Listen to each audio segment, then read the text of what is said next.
Is it over?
So, did that make sense? Does that explain that? Are you okay with this lighting? I'll make it do it. So, okay. Obviously, there's a lot going on.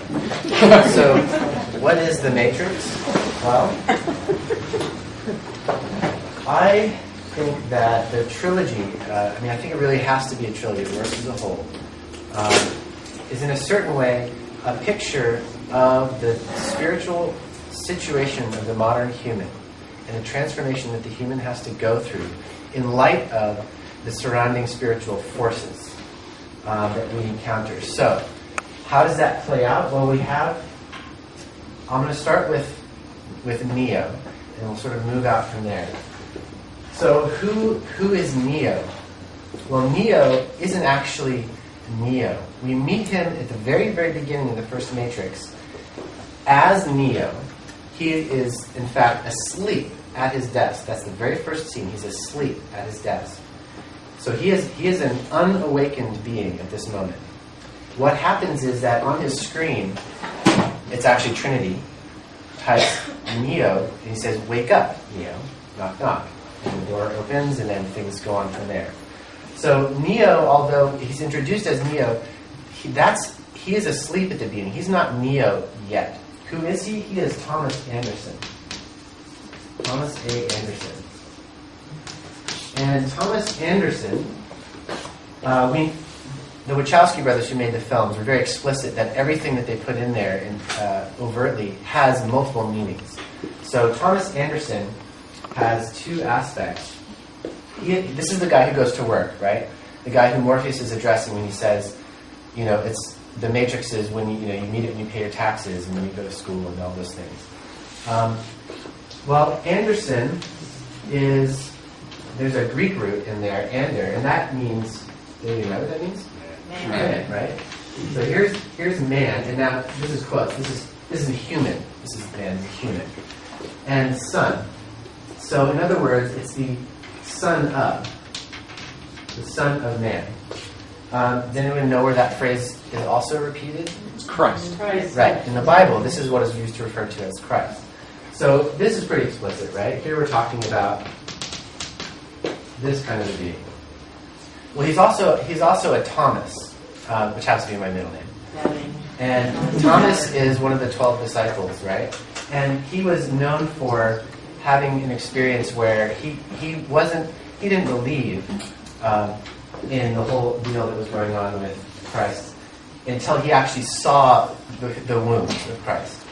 that should bring up the parallel at the end of the first Matrix. You saw I put that scene in there, where Neo, no, it's not Neo, it's Thomas Anderson, has just been shot by Agent Smith, and he is now, he doesn't even look, he gets shot, and then he looks down and he's like, and then he realizes. So this is the moment, this is the beginning of his second awakening. He has the first awakening by taking the red pill. So Thomas is the doubter, who Morpheus addresses by saying, free your mind from fear, doubt, disbelief. So this is the beginning. Well, what the trilogy is a archetypal picture of the transformation of man as represented by not just Neo, but in fact Neo, Trinity, and Morpheus, the Trinity of what in fact is representative of the entire human being. So the transformation is not of this particular person in the movie, it's all three of these beings together transforming as one. They're all the same. They're all the inner aspects of our being, which I'll talk about. So where does the first, so this is stage one. Stage two, what does he transform into? Who does Thomas Anderson transform into? Not Neo. The one. Mm-hmm. Right. So this is the second phase. The one. In the end of the first movie, he gets to a point of realizing that he is the one. He had been doubting his identity all through the first movie, and in fact, he had to get to a point of identifying with not being the one in order for the transformation to occur. If he had said when he walked into the Oracle's house, oh yes, I'm the one, couldn't have happened. He had to actually become literally every man, which is a parallel to Smith. That's the appellation of Smith, is like John Doe, somebody Smith. It's just everybody is a Smith. So he had to become that in order to die as a regular person, in order to be reborn, in a way, as the one. Then we get to the third movie, where now the one becomes Neo. Well, Neo, again, Greek. And I would argue that this is, in a way, the single most significant thread running through the movies is encapsulated in this, which is his esoteric name, Neo, to which he is asleep. He's asleep in that form in the beginning and slowly wakes up through all three movies into, finally, the Neo in a form that is new. So how does that happen? Well, so one of the clips that I didn't show you was a clip from the first movie where Morpheus is being questioned by Agent Smith, and then Neo comes in the helicopter that Trinity is flying, and they rescue Morpheus. And Morpheus is chained and shackled, and he breaks his bonds, and he runs, gets shot in the leg, and dives out the window. And Neo, realizing he's not going to make it, leaps out and catches him and carries him off and drops him off on a building. So that's one more scene to have in mind. Because all of these things are going to go together. So we have Thomas Anderson, anybody,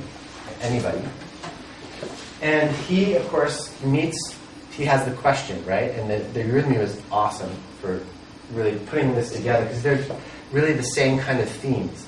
What is the situation of man? I think the Matrix trilogy is actually working that out cinematically on screen in a way that works with the archetypes that, as I understand them from Anthroposophy. So you have Neo, Thomas Anderson, takes the red pill. He has a certain amount of enlightenment, but his enlightenment it's actually an abstract enlightenment. It's an enlightenment only of the thinking. And he has to transform that realization of his thinking in an act at the end of the first movie. So he's transformed, and his transformation is a transformation of identity that happens through a certain kind of realization of knowledge in the first movie.